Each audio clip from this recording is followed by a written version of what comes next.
Okay, episode 5, here we go. So, since episode 4, I have been beating the rest of the temple, doing puzzles and farming. Grinding, if you will. So one of the things I was looking for, primarily, was this hammer. Summer Smite is a high damage, but reduced attack speed hammer. It's going to make some things harder, for sure.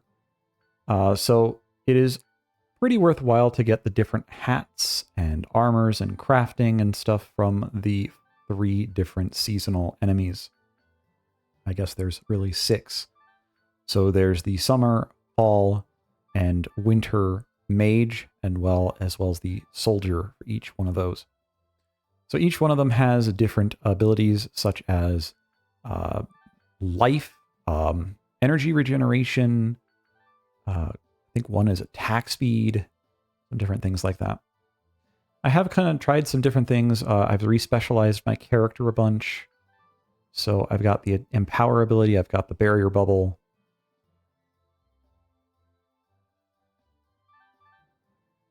So Barrier is related to your maximum health, so if you don't have high max health, then Barrier is less effective.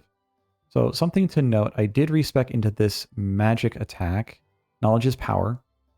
I tried some different combinations of talents and found out that that is actually stronger than the 5% that you would get from the general one right here. So, however, the general one now will also help me in the future. So yeah, you can see I've maxed out my health, got a bunch of different things here. I don't have a whole lot of options for helmets and rings or more damage, but I'm doing what I can. And so after equipping the Summer Smite, you can see that I do 1100 damage there. So quite a bit of damage. What was that? 293 base damage, of course. So charging up the hammer and hitting them with the ball, very powerful. So we're going to go straight to the final boss. I've unlocked everything. I've farmed this hammer. Farming that hammer did take probably an hour, maybe a little bit more. I found probably every other item drop from those enemies. So this boss is not as bullet hell as some others, but he does move around quite a bit. And he does like to make spikes everywhere. And sometimes you just get unlucky and you get hit. I have not seen any strong pattern with not getting hit. Sometimes it just seems like you get unlucky. There's quite a few different moves, most of which are telegraphed with either red flashing or movement of some form. Depending on how risky you want to be, you can go through some of his different abilities like this one. I am very bad at getting through it. Gotta hit for as hard as we can. So the slam attack is much better than the smash attack in this case. We are only dealing with one enemy, but we can use the smash attack. But we can use the smash attack from a distance. We will not do as much damage, but we can maybe hit him from across the room here and there.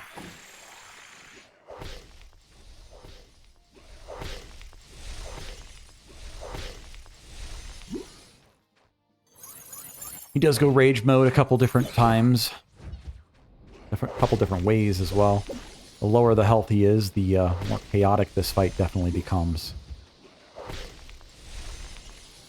And future bosses don't really get any better, so take that for what you will.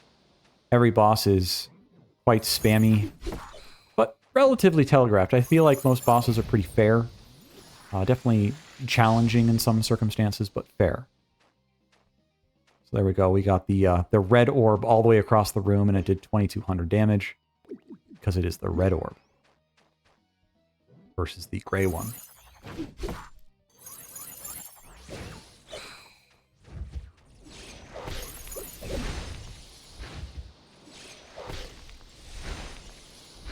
So I am actually, when I do the maze there, I'm actually using the D-pad because I find the accuracy of the D-pad to be valuable to not get hit by as many spikes.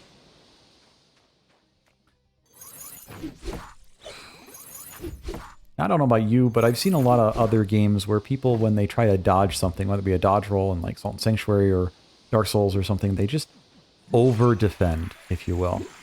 And a lot of this fight is just little tiny steps. Just taking a side step to not be hit by, say, the snowballs, fist things, or whatnot. Obviously, you can't really help it if he teleports on top of you. Get some good damage on him, at least. And it is easy to get kind of pinned in a corner or in a slot with this. When in doubt, it's probably best to heal.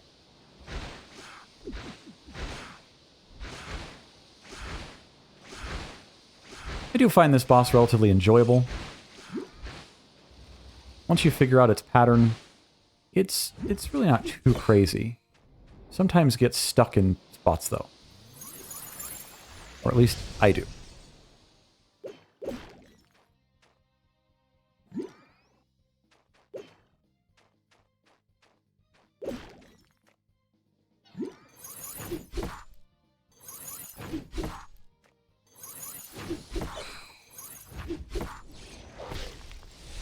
So there are a lot of secrets in the temple. I didn't go to a lot of them. I didn't film a lot of the farm. No, I didn't film any of the farming. That would be quite boring, I think. But there is a ring in here that gives both magic damage and attack damage. Due to having the magic conversion damage talent, this can actually be good.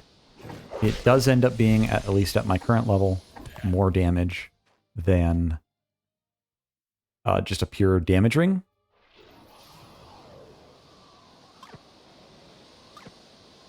So he does an exit scene there where you just live with 1 health, and the Fae that's been following you around and being obnoxious, attacks, becomes herself. Self-actualization.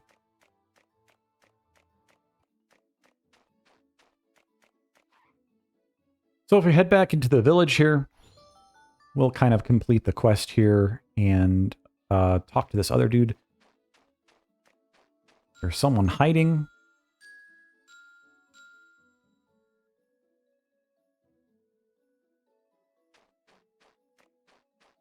And there is a secret elsewhere in this area, just a few, so to say, rooms to the east, where that bell ring will trigger a door or something. So just do this quickly. Person's right there, and you can just kind of run right back. Now, if you change this to ice, and go to the left here. I missed this earlier. I forgot about it. And so this is the charm that gives both attack damage and magic damage. It's better than the default one that I have. Let's see, it's 20 magic damage and 15 attack damage. And then with the talent, I get 25% of my magic damage as physical attack as well. So it's pretty good. It's already beating the base ring I have equipped by just a little bit. And yeah, so don't want to miss that. Definitely missed it for the boss fight. Could have made the boss fight go a little faster. It's a lot of damage to be missing out on. Anyway, we'll actually turn this quest in now. We found the dude that was hiding. And we get this special effect item that enhances your ice spells. Yeah. I don't think I've ever used that. I'm not sure what the special effect is specifically. Anyway, moving on. So when you return to your father, there's a festival that's about to start, and the black ferrets show up again. This fight is much harder than the previous version of the fight, as the previous version of the fight was kind of the first boss fight ever, and was silly easy.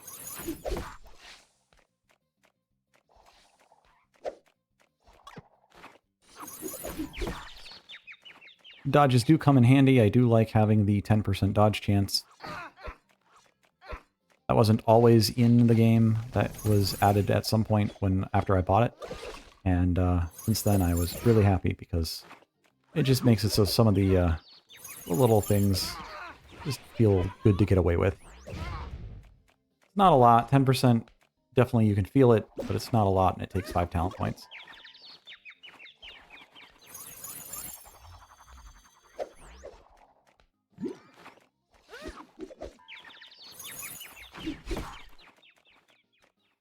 The slam definitely does more damage here, but if you can hit the side guys, it will kind of take them out of the fight for a little bit.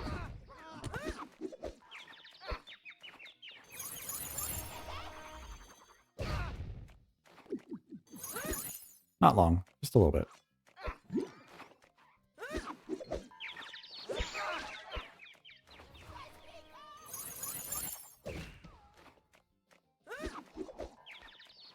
The most difficult part of this is definitely not Vilya, but the disc blade things being thrown. They move in relatively predictable patterns, so it's not too crazy. Just a long fight. I feel like I'm just not doing enough damage.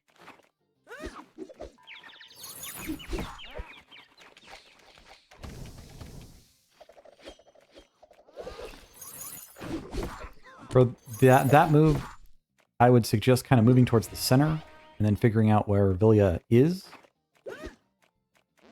And then moving kind of to the side or whatever to deal with wherever she actually spawns.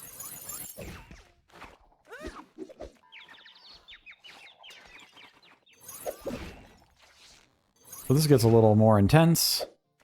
The scenery starts getting cut up pretty bad.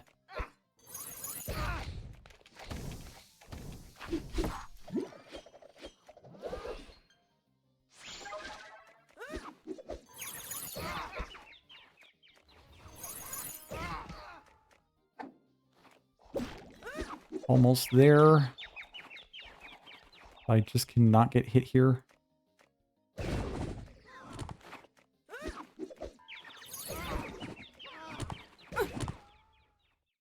And there we go.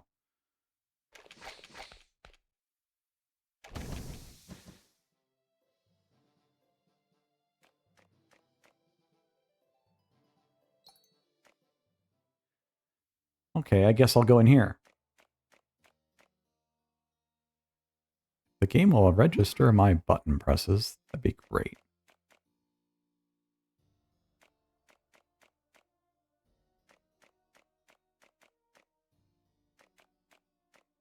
Bunch of random things in here.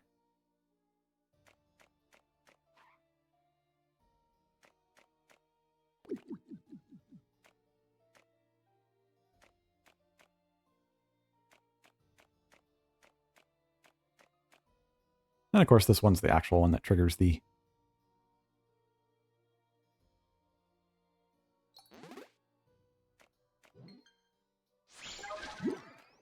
So then we're going to go talk to our dad outside. Because there's a festival. I'm going to skip the festival for this. I'm going to skip the festival. So, didn't record it, but you'll just do a bunch of kind of silly things to move the story along.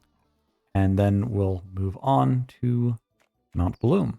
So just to the right of the main city is Mount Bloom. There is an ice thing that you can click, and then you get a bridge, and here we are. So I won't cover this in this episode. We'll move on with this and cover it in the next episode. Thanks for watching.